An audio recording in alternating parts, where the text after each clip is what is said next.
So, ready to make a difference? Building a better planet starts with you. Aqua kids, traveling around the world, going where we've never been before, having fun and so much more, learning from our friends of the sea, saving them is up to you and me. Aqua kids. Hey guys, and welcome back to another exciting episode of Aqua Kids. If you remember last week, we were observing biodiversity in Baltimore's Inner Harbor. Well, now we're in Frederick County, Maryland, along the beautiful Monocacy River, looking at water quality through biodiversity and a rural environment. Let's get this show on the road. All right. So check out the size of this sieve right here. See how it's really big, and then it gets a little smaller, and then those get even smaller. Hey, yeah, Adam. Right there. Hey, good to see morning. you again. Good How to are see you? you. How are you, Rishi? What's up, Nice buddy? to see you. You got stuff in your hands, my fault. Okay, okay. So what are we doing today? We are on the Monocacy River, Uh-huh. and we're going to go out and we're going to seine for some fish and other macroinvertebrates, and we're going to see what kinds of things we get so we can study biodiversity out here. Okay, why is this important? It's important because the Monocacy River feeds into the Potomac, and that feeds into Chesapeake Bay. And of course, the cleaner water we have here, then the chance we have cleaner water in the Potomac and the Bay too. All right. So all these small rivers that flow into these other areas to the Bay become really, really important.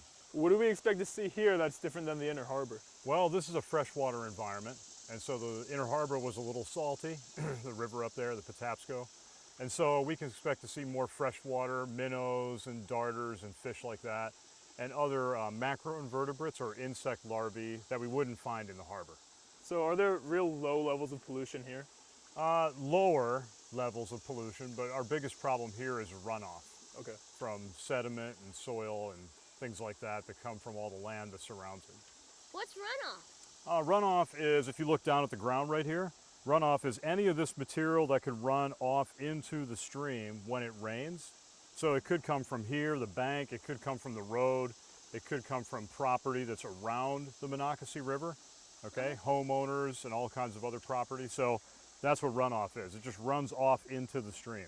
How long have you been doing this study here? Well, it's more or less a study that happens all over the state of Maryland. Okay. So there are a number of different organizations that study the streams and tributaries that lead into the bay, and they've been going on for probably 30 plus years now. And what have you found over the course of the 30 years? I think in general, everybody would agree that things are probably improving a little bit, maybe the last 5 to 10 years, Good. because we're making awareness better. But we still have, a number of challenges, like runoff is one of them we talked about. Another one is development. There's a lot of development around the area. So it's really great that we see the water's fairly clear today, even though we had rain just a few days ago, which is a really good sign. And we'll see what kind of macroinvertebrates we get in here today. And they're a really good indicator of how things are either improving or getting worse. What's a macroinvertebrate? Well, there are different types of insects, for example, that live part of their life in the water, and then they go into an adult stage out of the water. And so we're looking for the ones that are in their kind of sub-adult stage or larval stage in the water. Adam, this sounds really interesting, but how are we going to study the stream? We'll use a couple different tools. So we have sieves here to study the bottom, to see what the structure of the bottom is like, and then some dip nets and some kick nets over here, and we can see what kind of living things we can find. Okay. Well, when we come back, we're going to get wet. Now it's time for Aqua Quiz with your host, Drew Cruz. I'm your host, Drew Cruz, and it's time to test your knowledge with another Aqua Quiz. More recent studies have shown how biodiversity is an indicator of improved water quality and limits pollution. Biologically diverse streams are better at cleaning up pollutants than less rich waterways, since they contain a larger variety of plants and other invertebrates. Of the following choices, which stream looks like the most diverse? A. No plants and a few invertebrates like leeches and snails. B. No plants and a lot of flatworms and roundworms. C. Algae, but no other plants and snails.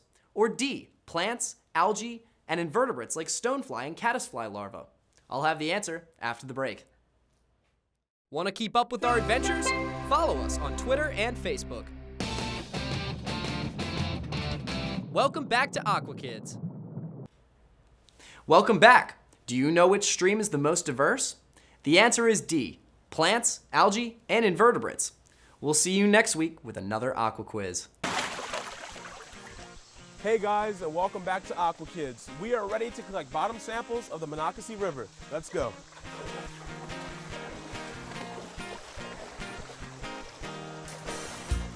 This looks like a good spot right here. We'll get a sample of some of the bottom from here, and then a little bit from over there. Okay. All right. So would you like to get a big handful without getting the big rocks from this spot, and we'll just put it in the top. That's good. Dump it right in there. And then get another one. Big way down in there.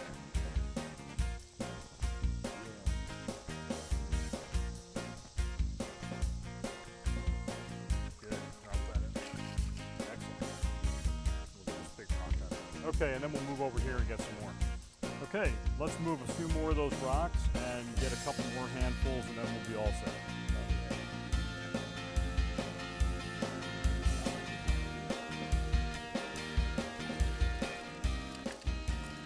Very good. That looks really good. Let's go check that out up on the bank. All right. All right, when we get up here, we'll get some water in that container, Okay. and then we'll pour it through here, and we'll see what goes all the way to the bottom. Okay. And hopefully nothing will go all the way to the bottom.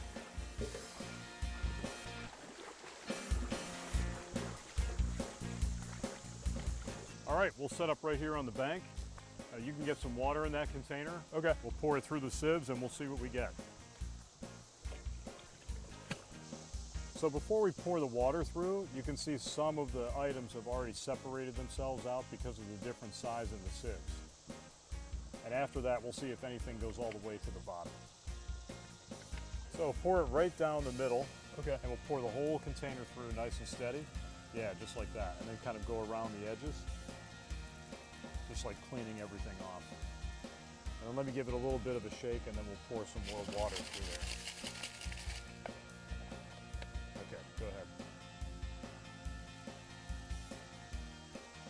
Okay, why don't we get one more container of water? Okay. We'll run that through.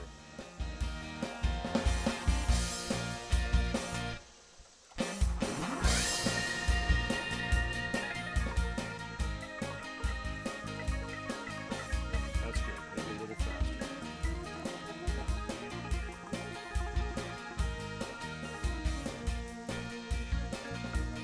Good. Yeah, that's good. Excellent. So all the small stuff, it'll get rinsed through those rocks. And you see it's leaking out the bottom. But that's okay, because this last container is without a sieve. It's just catching whatever goes through. Okay. So we'll just wiggle this a little bit, and then we're going to line up all these on the bank here. And we'll see what we get.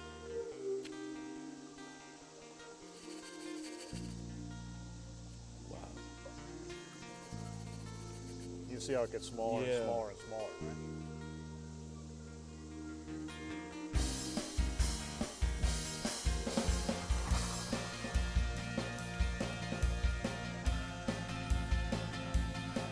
This last one, we'll just gently pour the water off.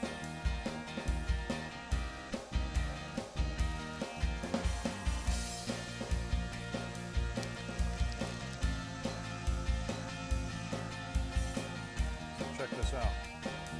This is the stuff that we really don't want in the rivers or the streams.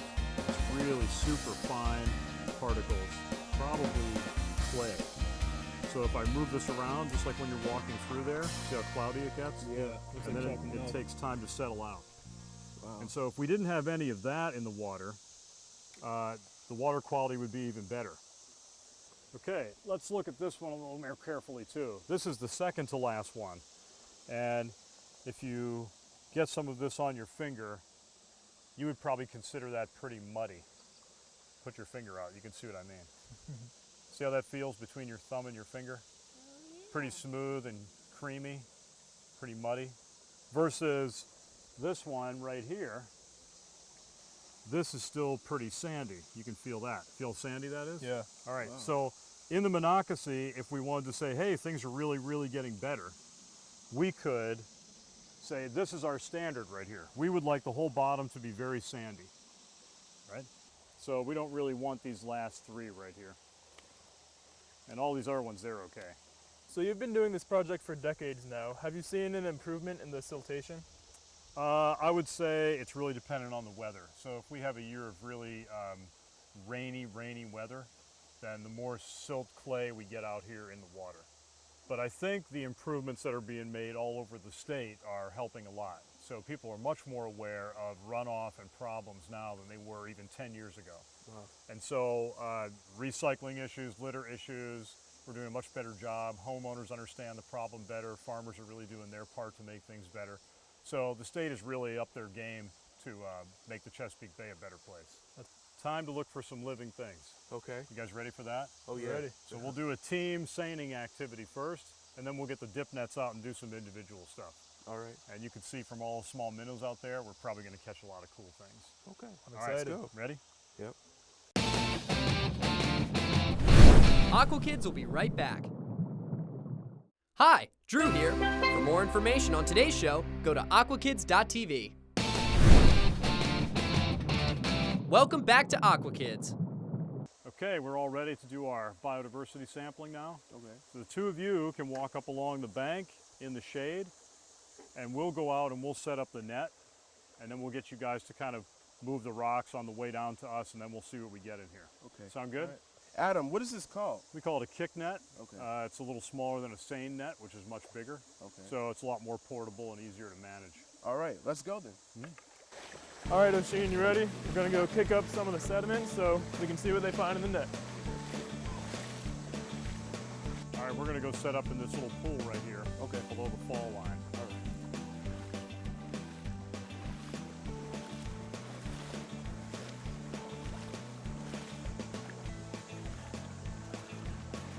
All right, we're gonna put it down in the water at an angle. Oh. And the current's gonna fight us a little bit. So we wanna keep it like right here. Okay. All right, there we go. You want me to hold this? That's good, we're good right here. Okay. So spread yours out a little bit more on the bottom. Good, right there, like that. All right, they're gonna shuffle their way on down here. You guys ready? I'm ready, are you? Okay, come on down. I see lots of fish we're scaring. Yeah, keep coming, right down through the middle here. That's good, that's good. Don't fall, bud. Keep coming. Keep coming. All right, you can stop right there. That's great. Okay, let's bring the net up from the bottom. Like that. Good. Just like that. All right. Oh, wow, look at that. Yeah, look at that. That's a hellgrammite or Dobson fly larvae. Okay. It's got big jaws. Fish love to eat those, you can imagine. Okay, so you hold the net, and what I'll do is I'll try to get some of these things in the container, Okay. and then we can look at them a little more closely. Okay. All right.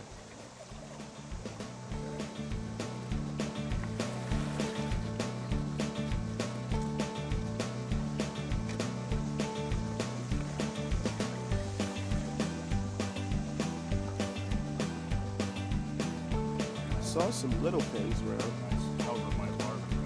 Yeah. That's a, whoop. That's a hellgrammite or a Dobson fly larvae. Wow. So you see anything else moving here? Yeah, Yeah, we got something right here. Let's see. Where? Oh, right there. We have some type of larvae right Oh there. yeah, okay. So these guys, this is a stonefly larvae. This is what you found right here. Nice. Okay, let's go back in and see what we have. All right. Here we go. Well, be careful.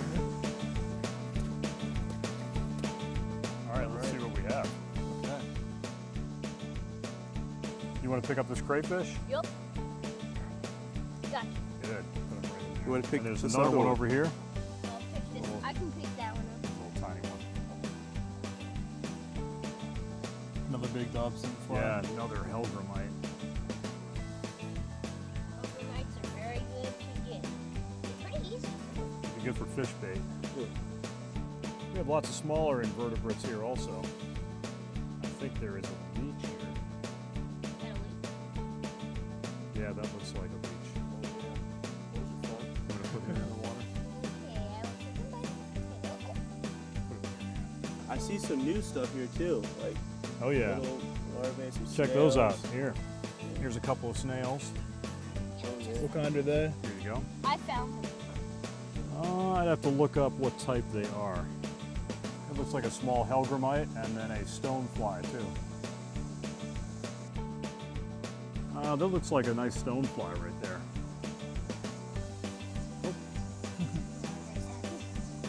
Well, that looks pretty good. Let's go try to get some of those small fish up here. Okay. Awesome. Let's clean this up. Clean this off. Yeah. We're gonna walk right up here into the sunny spot. All right. Around the shade. Okay. We'll see if we can get those fish to come into the net. Right up this way. Okay, we're gonna spread the net out right here. And then we'll just wait for the fish to come a little closer. Okay, so we have a little minnow here. There's a number of them around our feet and our legs, so we'll try to catch some more. Okay. But this is a good sign that we have small fish in here, so we have some nice breeding populations. Just, you know, other than the sunfish and the smallmouth bass and the largemouth bass.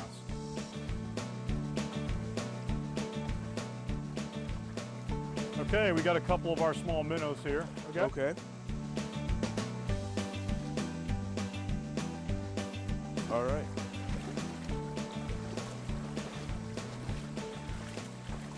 So let's see what we have here. We definitely have a couple of crawfish right here. And we have a few of the minnows with those really big hellgrammites or Dobson fly larvae. We also found some of those stone flies. We found a couple leeches. We found some other beetle larvae. So overall, the water quality out here is probably in the medium range. Okay. This definitely would not be something like a trout stream, but it's not that bad either. Yeah. So it's pretty good. So we have a Okay. fairly good food chain right here, which Okay. is good news. Aqua Kids will be right back.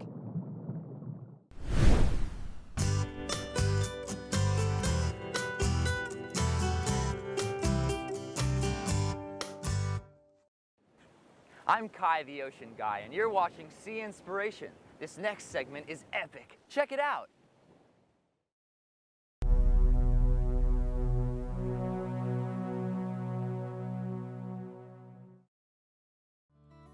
I'm Mike Coots, and here's the story of my life in the ocean.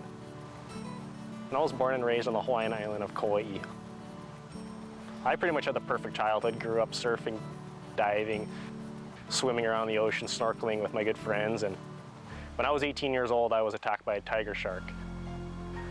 It was early in the morning, and I was surfing with some friends, and the shark came up vertically, grabbed onto my legs, and started doing the ragdoll type thing, and didn't feel any pain or anything, and it was pretty quick. I looked at my leg afterwards. It was amputated completely off, and kind of like out of a horror movie. And luckily a little wave came, I caught it to the beach, and my friend ran up to me and a tourniquet around my leg with my surfing leash, which stopped the bleeding, saved my life, and rushed to the hospital and spent about a week or so in the hospital and a few weeks kind of getting better, and then a few months in rehab, and was back in the water.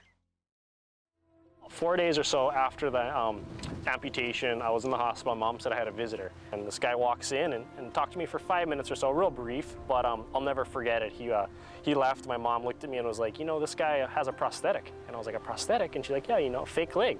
And I was like, what? And it just clicked on me that, wow, I'll be able to walk again, and wow, my life will go on, and I'll be able to do the things I love, and I'll be able to get around. And sure enough, a few months later, I got fitted for my first prosthetic. It was through Shriners Hospital. I mean, most amazing thing to be able to have that freedom, get off crutches and be able to walk around. And I mean, it's better than having any new car, any new truck or whatever, just to have a prosthetic and be able to have mobility. I mean, it's one of the greatest things, greatest feelings that I've ever experienced.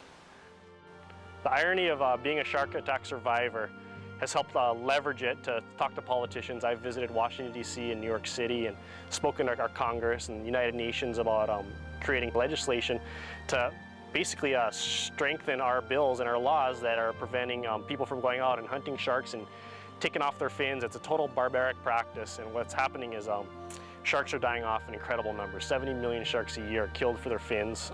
Shark fin soup, it's a delicacy in Asia, and sharks are an apex predator. They're at the top of the food chain, and without sharks, everything else below them will crumble.